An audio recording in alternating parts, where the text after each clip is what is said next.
पुनः एक बार स्वागत है इस ऑनलाइन प्लेटफॉर्म पर, जहां हम बात कर रहे हैं संस्कृत के उच्चारण स्थान की। उसमें भी भाग 1 की बात हो चुकी है। आज हम सीधे भाग 2 पर आते हैं। भाग 2 में देखिए क्या है, थोड़ा सा हम लोग पीछे आ रहे हैं, जिसको हम लोग देखे थे और क्या क्या छोड़े तो उसकी बात है। जो लोग पहला वीडियो ना देखें उसको देख लेंगे। याद करिए, हम बताए थे कि जो हमारे उच्चारण स्थान है मुख के अंदर, वो 5 ही तरह के हैं। दो बाहर दिए, एक तो बाहर दिखता है ओष्ठ, उसके पीछे दांत है। तो हम पीछे से अगर दिखाएं तो पहले ओष्ठ था, उसके बाद दांत था, उसके बाद मूर्धा थी, उसके बाद तालु था और शुरुआत में कंठ था, जिसको हम शॉर्ट ट्रिक में क्या बताए थे, KTMDO, KTM दो, जैसे ATM को KTM रटते रहिए। ये पहला कंठ है, फिर तालु है, फिर मूर्धा है, फिर दंत है, फिर ओष्ठ है। अपने मुख के अंदर या जीभ से आप स्पष्ट कर सकते हैं। एकदम पीछे जहाँ पर घंटी लटकती है वो स्थान, अगर मांसल एरिया अगर दोनों को एक दूसरे को पकड़ता है तो वहीं से हमारा कंठ की आवाज़ आती है। उसके ठीक आगे बढ़ेंगे, जिह्वा से टच करेंगे तो जो चिकना भाग है वो तालु है, कल भी बताए थे। उसके आगे बढ़ेंगे तो मूर्धा है, दांत से बिल्कुल पहले, और दांत को समझ ही रहे हैं, ओष्ठ को समझ ही रहे हैं। और इसमें हम बताए थे आपको 3 लाइनों में चलना था। वो 3 लाइनें कौन कौन सी थी याद करिए। बताए थे कु क लिखते ही यहाँ कु लिखे थे, इसकी बात हो गई थी। चू, टू, तू और पू, ये लाइन हम खाली कराए थे। इसके बाद आपको बताए थे कि यहाँ से सीधे सीधे कुछ नहीं करना है। कुचु टू तु पू मतलब उस खानदान का सभी लोग, पू मतलब प फ ब भ म। उसके बाद कुछ करना नहीं था, क ख ग घ पढ़ना था, जो हिंदी में आप बचपन से पढ़ते पढ़ाते आ रहे हैं। तो प फ ब भ म, उसके बाद य से शुरू करना है। और यहाँ पर केवल 3 ही लाइन बनानी है। देखिए 1, 2 और 3 लाइन में हमारे व्यंजन आ जाएंगे। और एक लाइन तो पूरी हो चुकी है। दूसरी लाइन में क्या करना है, म के बाद य र ल व आता है, लेकिन भ्रम होगा कि कहाँ से यह शुरू करना है। उसका भी आसान ट्रिक बताए थे कि झटके में यह ऐसे लिखा जाता है तो उसकी शक्ल मिलती जुलती च जैसी होती है। तो बिल्कुल यह से शुरू होगा। अभी मैं आपको संस्कृत के पढ़ने का उच्चारण स्थान भी यही दिखाऊंगा कि बिल्कुल सूत्र पर ही आएगा। जैसे अब यहाँ शुरू करिए या, उसके बाद देखिए आएगा क्या, र, क्रम से चल रहे हैं। हिंदी का है, अब बनेगा संस्कृत या।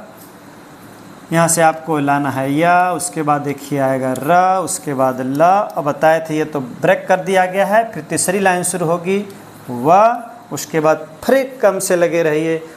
श श श मतलब बड़ा श, मूर्धन्य श, दंत स, जिसका हम नाम कहते हैं, वास्तव में वो तालव्य है, तालु से बोला जाता है। उसके बाद क्रम से लगे रहिए, कुछ सोचना नहीं है, स आ जाएगा। अब एक बच रहा है श श श ह, क्योंकि 33 व्यंजन की बात हुई थी, उसी में 33 में से ह हमको पहुंचना है। अब ह कहेगा हम कहाँ बैठें, तो कहा जाएगा भैया एक जगह खाली है, उसी में बैठ जाओ, यहीं ह बैठ जाएगा। इस तरह हम बताए थे 33 व्यंजन हो गए, लेकिन एक कम हो जाएगा, ये व से विसर्ग है, व को हम छोड़े थे। इसके और पहले देखे आए थे। सबका उच्चारण स्थान देख डालिए। 5 लोगों का कंठ है, ह का कंठ है, विसर्ग का कंठ है। च छ ज झ यहाँ 5 का तालु है, य का भी तालु है। तालव्य श कहते ही हैं इस कारण कि तालु से बोला जाता है। टू मतलब 5 का मूर्धा है, र का भी मूर्धा है। श मूर्धन्य श कहते ही हैं, इस नाते ये मूर्धा है। फिर आ जाइए तू मतलब तथा दधन का दांत है, ल का भी दांत है, श का भी दांत है, दंत श है। और लास्ट में आया था पू मतलब प फ ब भ म का ओष्ठ था। इसके अलावा हम स्वर लिखे थे। स्वर में देखिए क्या लिखे थे, यही शुरू किए थे अ, उसके बाद इ, जो हमारे मूल स्वर हैं अ इ उ रि री, उन्हीं की बात कर रहे हैं। अ ई, उसके बाद एक ध्यान देना था, ऊ को लास्ट में चला जाना है लेके। क्यों? क्योंकि वहाँ पर हमें ट्रिक मिलाए थे कि डबल ओ से ऊ की मात्रा बनती है अंग्रेजी में। इस कारण याद रखिएगा, यहाँ ओ है तो ऊ नीचे बैठाना है। फिर आप जैसे थे अ ई उ, री र, करा कि र हमारे पास 100, री र बिल्कुल एक तरह से बोला जा रहा है, और री कहेगा ल जैसा है, यहाँ बैठ जाए। इतनी बात हुई थी। हम रोके किसको थे उसको देख लीजिए। अब उसके आगे क्या क्या रोका गया था उसको देख लीजिए।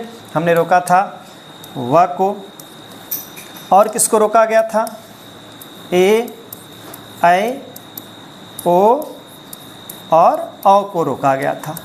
अब हम इसका उच्चारण स्थान की बात कर रहे हैं, ये कहाँ से आएंगे।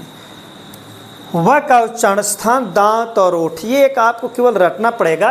क्या, दांत और ओठ। दंत से और ओष्ठ से, चूँकि ये अर्ध स्वर हैं, ये अंता से निकलते हैं, पूछा जाएगा ऐसा व्यंजन जिसका 2 उच्चारण स्थान है। यही एक ही है और आगे अभी और गिना रहे हैं किसका किसका 2 है, उस पर भी प्रश्न बनेगा। यहाँ तक अभी देखिए फ़िलहाल एक ही मिल रहा है, अभी आगे और भी मिलेगा, उसकी बात हम करेंगे। लेकिन व का उच्चारण स्थान सिंगल नहीं आया। दंत और ओष्ठ माने दांत और ओठ एकदम अगल बगल दो। अगर भूलता है व बोल लीजिए, व के बगल में दांत बैठा है तो भूलना नहीं चाहिए, दांत और ओठ दोनों मिलाकर व कह लीजिएगा। वह जैसे भूले तो वह बोलिए, और वह बोलते ही थोड़ा सा ओठ सट रहा है तो ओठ सट रहा है, ओठ के बगल में दांत बैठा हुआ है तो दंत ओष्ठ, ये रट लीजिए। अब आ जाइए कौन कौन बचा, ए आई ओ औ। इसके लिए थोड़ा सा आपको संधियों पर जाना पड़ेगा, लेकिन आप सीधे सीधे कुछ मत करिए। कुछ जहाँ दिमाग ना काम करे वहाँ भी आप ऐसे ही रहिए, कुछ करना नहीं है। पहले दोनों जगह कंठ कंठ लिख लीजिए, यहाँ लिख दीजिए कंठ, यहाँ लिख लीजिए कंठ। अब प्लस प्लस लगा दीजिए, कंठ कंठ, चूँकि शुरुआत कंठ से हुई थी तो यहाँ पर कंठ कंठ है। उसके बाद कंठ के बाद देखिए क्या आता है, याद करिए, KTM2 यही आता है। तो कंठ के बाद बैठा कौन है, तालु है। तो हम इसका मतलब अब फिर तालु से शुरू करेंगे। कंठ कंठ लिख दिए तो ऊपर फिर आ जाएंगे तालु। तो एक तो क्लियर हो गया कि ए का उच्चारण स्थान कंठ तालु है। अब कौन बचा देखिए, अब ऊपर वाली लाइन फिर उठा के रख देनी है, दांत कंठ तालु और ओष्ठ, फिर यहाँ पे हो गया। बस ऊपर वाला नीचे रख दीजिए, ऐसे सेट कर लीजिएगा, आपको परीक्षा में कोई दिक्कत नहीं होगी। उच्चारण स्थान सामने है, वह का जान गए दंतोष्ठ। ए आई लिखिए, ओ औ लिखिए। इसका सूत्र भी हम बताएंगे, क्योंकि ये सूत्र जो पढ़ने दिए हैं वो कैसे, लेकिन आपको सूत्र नहीं देना है, हम आपको सूत्र भी बताएंगे। लेकिन फिलहाल आप जानिए कि उच्चारण स्थान गलत ना हो। ये हिंदी और संस्कृत दोनों के लिए कॉमन कोर्स है, कुछ जगह अंतर आएगा, वो अंतर मैं बताता चलूँगा। चलिए, ए का उच्चारण स्थान कंठ तालु, ए का भी कंठ तालु। बनाएंगे कैसे, कंठ कंठ लिखेंगे, ताल लिखेंगे और ओष्ठ उठा के नीचे रख देंगे। तो अब तक हमने स्वर का उच्चारण स्थान देख लिया और 33 व्यंजनों का देख लिया। इसके बाद देखिए रोका गया था किसको, एक था अनुस्वार।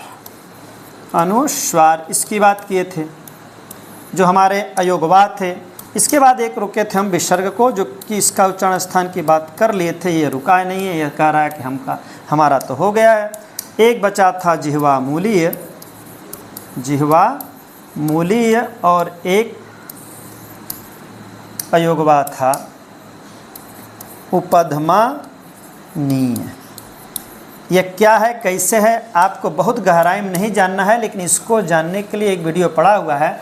अनुस्वार को बताए थे ऐसे लिखा जाएगा, विसर्ग ऐसे लिखा जाएगा, कब आएगा, किसके बाद आएगा, ये सब बात हो चुकी है। और बताए थे जिह्वा मूली, बताए थे आधा विसर्ग क के पहले और आधा विसर्ग ख के पहले, ये दोनों जुड़वा हैं, इकट्ठे आएंगे। आत्मा के साथ परमात्मा एक ही रहेगी, एक साथ रहेगी। यह क्या आपका जिह्वा मूली है। और उपधमानी क्या है, यह उपधमानी और जिह्वा मूली में अगर भ्रम हो तो यह याद रखिएगा, प आ रहा है, प मतलब उपधमानी में प जरूर आएगा, तो प लिख लीजिए, आधा विसर्ग लगा दीजिए। प का भाई फ भी उसी के साथ रहेगा। तो उपधमानी में अगर भ्रम हो, जिह्वा मूली उपधमानी में भुला जाइए कि अरे जिह्वा मूली कौन उपधमानी कौन हो, दोनों का चिन्ह मिलता जुलता लग रहा है, तो आपको खाली प याद रहना चाहिए। उपधमानी में प है तो प से आएगा उपधमानी। अब इनके उच्चारण स्थान की बात करना है, इसका उच्चारण स्थान नहीं रटना है। इसका हो चुका है, विसर्ग का बताए थे पीछे, अभी देख लीजिए, बताया गया है, यह बात हो चुकी है। विसर्ग का कंठ है, तो यहाँ पे नहीं कुछ करना है, विसर्ग आप पहले पढ़ चुके हैं, इसका उच्चारण स्थान कंठ है। अब बात करें अनुस्वार की, अभी इसकी हम बात कर रहे हैं। ये नासिका से बोला जाता है, नासिका मतलब नाक से बोला जाता है, इसको याद कर लीजिए। चूँकि अनुस्वार कोई भी अंग में हैं, कुछ भी बोल रहे हैं तो हैं, और जो नाक से बोलेंगे अनुस्वार लगता है। जैसे कहीं कुछ लग गया, जैसे लिख दिया गया में, तो यहाँ पर तो है ये चंद्र बिंदु हिंदी में, लेकिन यहाँ पर भी इतने मान चलिए अगर कहीं बिंदु दिख रही है तो वही अनुस्वार कहेंगे। जैसे अंक लिख दिया गया, यहाँ देखिए पूरी तरह से अनुस्वार है। तो जो ये अंग है, हम देखें अंग बोल रहे हैं तो नाक में बोल रहे हैं, तो सीधे सीधे नासिका से है, तो अनुस्वार नासिका से हो गई। और विसर्ग का पहचान ही गए, पहला हो गया, दूसरा हो गया। जिह्वा मूली रटना ही नहीं है, जो उसका नाम है वही उच्चारण स्थान है। तो जिह्वा मूली का क्या हो जाएगा, जिह्वा मूल। बस जिह्वा मूल मतलब जहाँ से जिह्वा का जन्म है, कंठ के बगल में जहाँ से जिह्वा स्टार्ट होती है, प्रकृति ने बनाया है, वहीं से मतलब जिह्वामूली है, ई हटा दीजिए, हो गया जिह्वामूल। तो जिह्वामूली का उच्चारण स्थान जिह्वामूल। अब बचा कौन लास्ट में? उपधमानी। उपधमानी में याद करिए हम पीछे छोड़े थे, वही जो लास्ट में है वही उपधमानी है। अब यहाँ भर दीजिए तो उपधमानी भी आ गया, उपधमानी। अगर भ्रम हो रहा है काहे यहाँ उपधमानी है, चूँकि सारा ट्रिक पे चल रहा है, तो आपको जिनका संस्कृत नहीं है उनके लिए बड़े आसानी समझ में आएगा, लेकिन जिनका संस्कृत है वो तो सूत्र भी रट लेंगे। अभी हम सूत्र भी दिखा रहे हैं, इसी में सूत्र बैठा हुआ है। देखिए अगर भ्रम हो रहा है कि उपधमानी को क्यों यहाँ बैठाएंगे, तो हई ऊ कह रहा है कि भैया हम हूँ यहीं बैठे हैं, तुम भी यहीं शुरू हो जाओ, ऊ तुम्हारा अक्षर ऊ हमारा, तो उपधमानी का क्लियर हो गया क्या? ओष्ठ। इतनी बात हो चुकी, सब उच्चारण स्थान हो गया। अब एक बच गया कौन? जिनका दो दो घर है, इनको निवासा मिला हुआ है ससुराल से, मतलब इस तरह समझिए इनको दो दो उच्चारण स्थान मिला है। अभी मैं उनकी गिनती कर रहा हूँ कौन कौन। फिलहाल देख लीजिए, एक आता है या म ng ड़ न। ये जो 5 लोग हैं इनका उच्चारण स्थान दो दो है, या म ng ड़ न, या म ng ड़ न। ये 5 लोग हैं, इनको बोला जाता है यमगणना नाम नासिका च। मतलब सूत्र है यमगणना नाम नासिका च। अभी सूत्र का हम नाम नहीं ले रहे हैं, यमगणना नाम, चूँकि इन मतलब यमगणना नाम मैंने इन 5 लोगों का क्या है? नासिका। और अगमा कह दिया च माने कहीं और से, मतलब ये 5 लोग हैं। परीक्षा में पूछेगा निम्नलिखित में से किसका उच्चारण स्थान 2 होता है, तो 5 तो ये रट लीजिए, ये 5 लोग हैं, इनका उच्चारण स्थान 2 कैसे है? याद करिए हम क्रम से लिखा रहे हैं। देखिए एक क के घर का है, एक देखिए, फिर उसके बाद च के घर का है, क च ट त प। 5 लोगों के एक एक घर के हैं। कौन कौन? देखिए सबके सामने हम बैठा दे रहे हैं। क के सामने का पहचान गए होंगे, ng है। चलिए च के सामने देखिए पहले में बैठ के मुस्कुरा रहा है। ट के सामने देखिए ड़ है, यह बैठा हुआ है। त के सामने आखिरी में बैठा हुआ है, और प के सामने का म यहाँ बैठा हुआ है। तभी पीछे पढ़े थे कि क कहते ही क, लेकिन कु कहते ही पूरे खानदान, तो ng भी उसी में तो आ गया। इसका मतलब ng का उच्चारण स्थान कंठ भी है और नासिका भी है। उसी प्रकार च का समझ गए होंगे, अब नहीं समझाना है। केटीएम मतलब तालु है, यम मतलब मूर्धा है, इसके बाद 2 मतलब ये दंत है, इसके बाद ओष्ठ है। एक एक उच्चारण स्थान इनका यह भी है, और दूसरा का उच्चारण स्थान सबके आगे प्लस प्लस करते हुए नासिका बढ़ा लीजिए, गणित की तरह सब में जान ली नासिका नासिका नासिका। तो याद करिएगा ये 5 लोग हैं जिनके 2 उच्चारण स्थान है, पहला। दूसरा देखिए एक व आया था, उसका 2 उच्चारण स्थान है। तो कुल मिलाकर यहाँ पर 5 लोग ये हो गए, एक व हो गया, एक यह हो गया। उसके बाद स्वर जो थे आपके ए ऐ ओ औ, इनका भी 2 उच्चारण स्थान है, 4 ये लोग हो गए। तो अगर पूछा जाए कितने व्यंजन, तो व्यंजन में देखिए केवल एक ही व्यंजन है, कौन? व। तो सारे उच्चारण स्थान अब समाप्त हैं। फिर से हम थोड़ा सा दोहरान कर रहे हैं। 32 का उच्चारण स्थान एकल है। एकल मतलब केवल एक जगह से, एकल है मतलब समझ गए होंगे, एक स्थान से बोला जा रहा है। कहीं कहीं भ्रम की स्थिति होगी, उसको हम बात बताएंगे। अभी सामान्य रूप से अब रट लीजिए कि एकल है।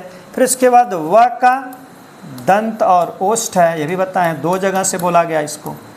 फिर उसके बाद यमगणनम, य म ng ड़ न, ये 5 लोग हैं, इनका उच्चारण स्थान क्या है? अभी बताए हैं, नासिका भी है और च माने कहीं और से, मतलब इनके मूल खानदान से। तो मान लीजिए आ गए हैं ससुराल, ये 5 लोग, वहाँ भी इनको ज़मीन मिल गई नाक के पास, और च माने जहाँ इनका मूल घर था भी आपको दिखाए हैं, ये हो गए।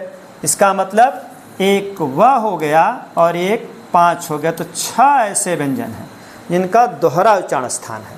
अब आगे स्वर की बात कर ले रहे हैं। स्वर में केवल कौन कौन थे? ए ऐ ओ, और इनका उच्चारण स्थान 2 है, अभी आपको लिखाएं, ए ऐ और यहाँ से ओ औ। ये संधियों के कारण हैं, संधियाँ जब चलेंगी तो बताया जाएगा। अभी आपको हर जगह जोड़ेंगे तो भ्रम हो जाएगा, इधर का उधर हो जाएगा। अभी केवल रटिए, तो इसको रटने का तरीका बताए थे। कंठ लिखिए, यहाँ भी कंठ लिख दीजिए। इसके बाद बताए थे कंठ के बाद तालु आता है, तो तालु लिख दीजिए। उसके बाद मूर्धा का कहीं काम नहीं है, यहाँ से ओष्ठ को याद रखिएगा। ओठ कहता है ये वह वाला ओठ भी है तो यहाँ पर ओष्ठ लिख लीजिए। ये सबका उच्चारण स्थान। तो स्वरों में जान लीजिए 4 लोग मिल गए, और इसके अलावा भी आप गिनते रहिए किनका उच्चारण स्थान है। हम इस पर प्रश्न लेके आएंगे, क्योंकि आप इसको देखते रहिएगा, दोहराते रहिएगा, आपके प्रश्न इसमें बनेंगे कैसे कैसे उच्चारण स्थान आएंगे। अब देखिए सूत्र क्या कहता है, पाणिनि क्या कहते हैं। जो 18 उच्चारण स्थान है उसका हम श्लोक लेके आएंगे। फिलहाल आज देखिए पाणिनि क्या कह रहे थे, क्या वो सूत्र बना जिसकी वो बात कर रहे थे। चलिए देखिए, अकुह विसर्जनीयानाम कंठः एक सूत्र बना था। देखिए बिल्कुल हम उसी सूत्र पर आ गए जिसकी हम बात कर रहे थे। इचु यशाणाम तालुः, यह सूत्र हम आपको दिखाएंगे, लेकिन आप देख लीजिए इससे आपका सूत्र बन जाएगा। फिर ऋतु रसाणाम मूर्धा, एक आपका यह सूत्र है, हम सूत्र को आपको दिखा रहे हैं। ठीक, ये आपके सारे सूत्र बनते भी चल रहे हैं। फिर चलिए देखिए यहाँ का ऋतु लशानाम दंता, यहाँ पर ये दंत की बात हो गई, ऋषुनाम दंत। उसके बाद उपोपधमानीयानाम ओष्ठौ, यह आपका सूत्र है। देख लीजिएगा, जो संस्कृत वाले हैं वो कहेंगे ये कौन ट्रिक प्रिक चल रहा है, कौन ट्रिक है। कोई ट्रिक नहीं है, पाणिनि को फॉलो किया गया है, लेकिन आसान करने के लिए ये बनाया गया है। तो अको विसर्जनाम कंठ, इचु यशाणाम तालु, ऋतु रसाणाम मूर्धा, ऋतु लशानाम दंतौ, उपोपध्यानाम ओष्ठौ। इसके बाद आपका सूत्र भी लागू हो गया। यमगणना नाम नासिका च, इनको नासिका, अच्छा मतलब कहीं और से बता दिए पूरे खानदान। उसके बाद नासिका, उसके बाद फिर क्या हुई थी 32 जो एकल हैं, मतलब एक एक घर से बोले जा रहे हैं। वह का बताए हैं दंतोष्ठ, ये डबल बोला जा रहा है। यमगणना नाम, ये भी डबल बोले जा रहे हैं। ए आई ओ औ, ये भी डबल बोले जा रहे हैं। देखते रहिए, मिलते हैं इसके बाद नेक्स्ट पार्ट पर। अब तक हमारा वर्ड विचार, उच्चारण स्थान ये समाप्त है। मिलते हैं नेक्स्ट पार्ट में। अब आपको दिखाएंगे कि आपको क्या क्या करना है जो अभी तक टेट का या सीटेट का रहा, क्योंकि आप जब तक संस्कृत का मूल नहीं समझेंगे, संस्कृत रट के नहीं आएगी। एक बार व्यवहारिक भाषा में समझ लीजिए, आपकी संस्कृत आसान हो जाएगी। मिलते हैं नेक्स्ट वीडियो में, तब तक सभी को धन्यवाद।